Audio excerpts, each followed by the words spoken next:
Hola, mi nombre es Aranza Ramírez Aramburu, estudiante de la Facultad de Odontología de la Universidad de La Salle Bajío.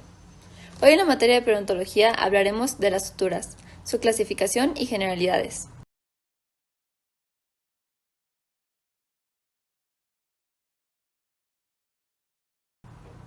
Primero que nada, ¿qué es una sutura? La palabra sutura deriva del latín suere, que significa coser. La sutura es la coaptación quirúrgica que se practica en los bordes de una herida con el fin de mantenerlos unidos en tanto se realiza la cicatrización. Se compone de puntos y nudos.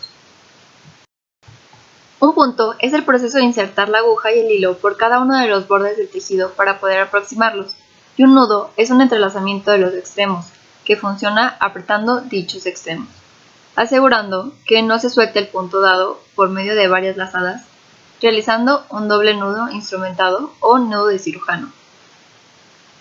Es decir, primera lazada doble, segunda lazada simple en el sentido opuesto a la anterior, y tercera lazada simple en el sentido de la primera.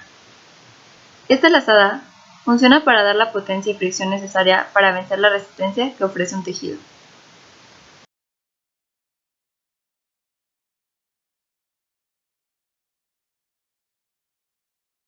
Dividiremos las suturas en dos grandes clasificaciones, las manuales y las mecánicas.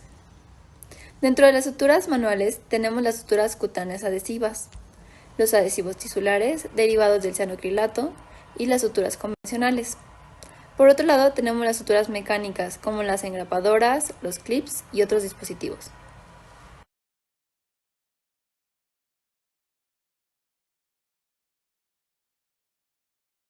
Las suturas convencionales son las más utilizadas hoy en día. Están conformadas por un hilo y una aguja. Algunas de las características a tomar en cuenta de los hilos son las siguientes.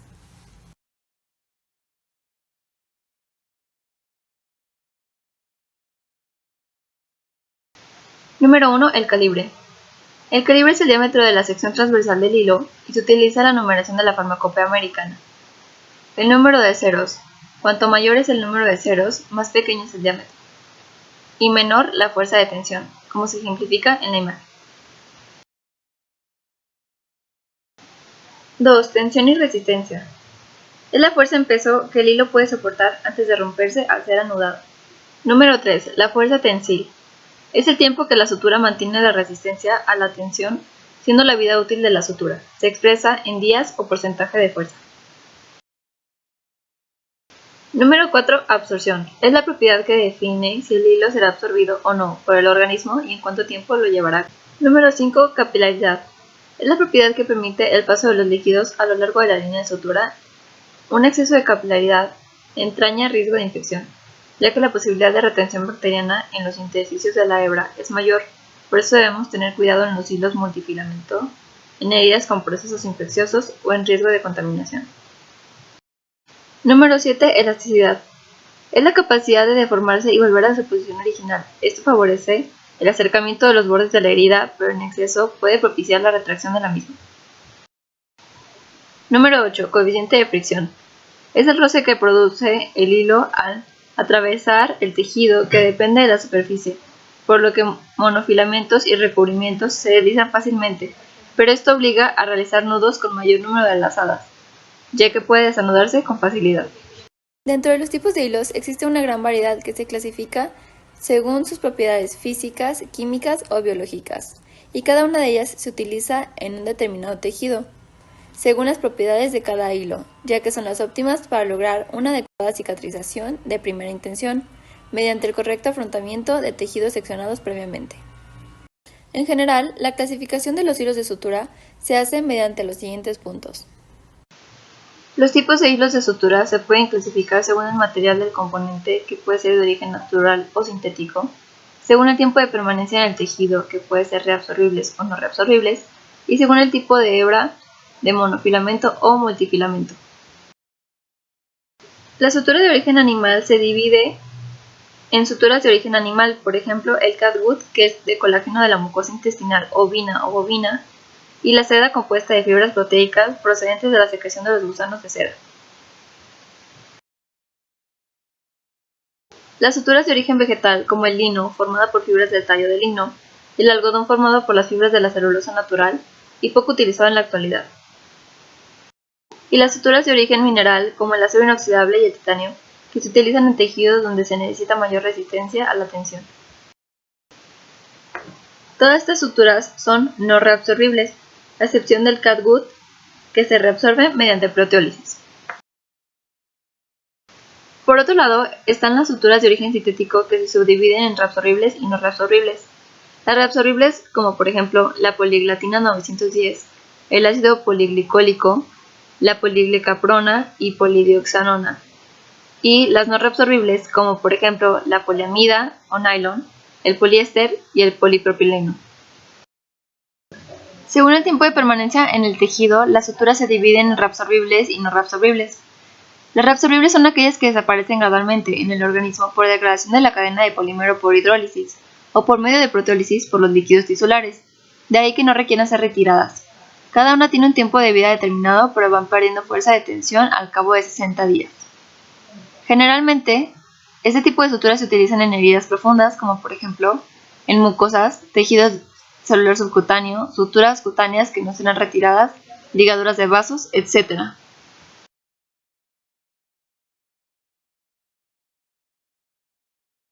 En la siguiente tabla podemos observar las principales suturas reabsorbibles.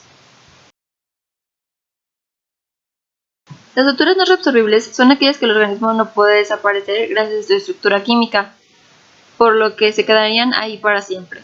Por lo tanto, si no se retiran durante el proceso de cicatrización, el hilo será encapsulado por el tejido formando un granuloma, por un cuerpo extraño, pudiendo permanecer por años en el tejido sin ocasionar una reacción, aunque en ocasiones puede expulsarse por segmentos que fueron rechazados por el tejido. Este tipo de sutura se utiliza en tejidos de cicatrización lenta como la piel, la poneurosis o tendones, así como suturas de mucosa que vayan a ser retiradas, estructuras internas que deban tener una tensión constante como ligamentos, cirugías cardiovasculares, neurocirugía, etc. Según el tipo de hebra, las suturas de tipo monofilamento, como su nombre lo indica, están formadas por una sola hebra. Por eso mismo, presentan una menor resistencia al pasar a través de un tejido y son menos propensas a contaminación bacteriana por tener menos capilaridad de superficie, por lo que son las suturas de elección en tejidos potencialmente contaminados.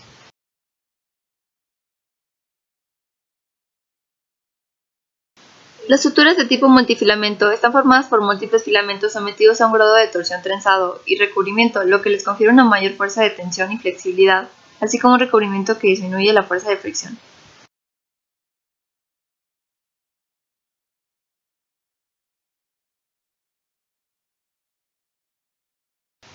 Los tipos de aguja están hechos de acero inoxidable templado, ya que resisten la flexión antes de romperse para mayor seguridad de los tejidos en los que estamos trabajando. Las agujas deben de cumplir con ciertas características como resistencia a la deformación, ductibilidad, que es la capacidad de doblar sin romperse, definición, que es la capacidad de la aguja para penetrar el tejido, y estabilidad en el portaagujas. Algunas agujas presentan estrías longitudinales que aumentan la estabilidad. Las partes de la aguja son las siguientes: la punta, el cuerpo y el ojo. Existen tres tipos de ojo: cerrado, francés o incorporado. El cuerpo es la forma de la aguja y está determinado por su grado de curvatura, por lo que entre más profundo el tejido, más pronunciada deberá ser la curvatura. La punta va en función del tejido a suturar.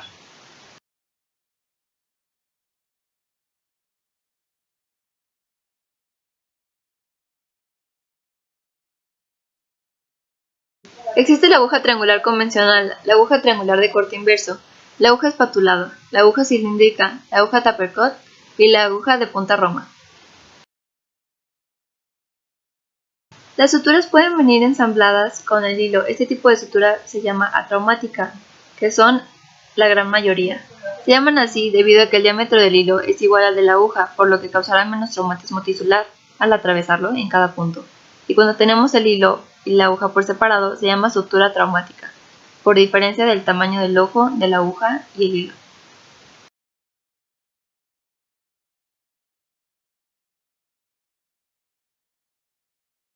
Para saber qué sutura debemos elegir, debemos tomar en cuenta los siguientes puntos: el tipo de tejido, las características de cicatrización, el lugar de la incisión, presencia o no de infección, el sitio de drenaje, características del paciente y características del hilo.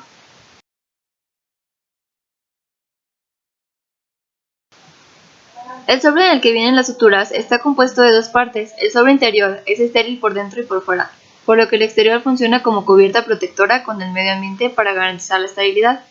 El lado transparente nos permite conocer los datos impresos al interior sin tener que abrirla y conocer de esta manera las especificaciones de dicha sutura para poder elegir la ideal según el tejido en el que vayamos a trabajar.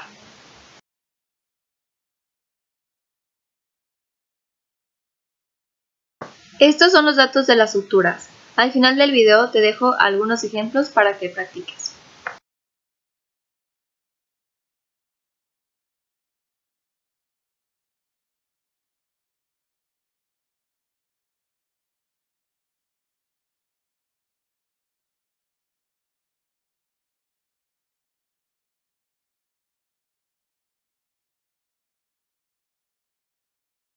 Ejemplos.